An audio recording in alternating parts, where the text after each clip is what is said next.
Kahit walang permit, kumakayod pa rin sa pagpasada ang mga tsuper ng e-trike sa Maynila sa gitna ng mahal na petrolyo. Nakatutok si Jomer Apresto. Kahit saan ka lumingon, mayroon kang makikitang namamasadang mga e-trike sa bahaging ito ng Malate, Maynila. Ito ang karaniwang sinasakyan ng mga turista na namamasyal sa Adriatico. Kumpara kasi sa mga tricycle, mas tahimik at walang usok ang mga ito na mas gusto ng mga turista.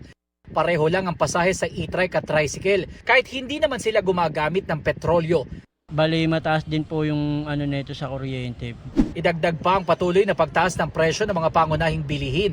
Sa kabila ng kagustuhang maghanap buhay, hindi pa rin may iwasan na hulihin sila ng mga tauhan ng Manila LGU dahil sa illegal na pamamasada.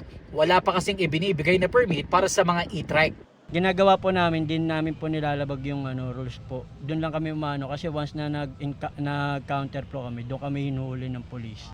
Bagaman walang permit, organisado pa rin naman daw ang mga e-trike drivers sa Malate at may ilan na nagmamaneho sa ilalim ng Pedicab Operators and Driver Association o PODA.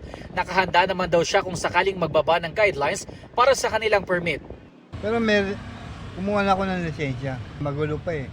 Sabi ng barangay, lokal na pamahalaan ang nagbibigay ng permit sa mga e-trike. Pakiusap ng mga e-trike driver, huwag silang pagbawalang mamasada dahil kailangan din naman nilang maghanap buhay para may makain ang kanilang pamilya sa gitna ng pagtaas ng mga bilihin na epekto rin ng pagtaas ng presyo ng petrolyo.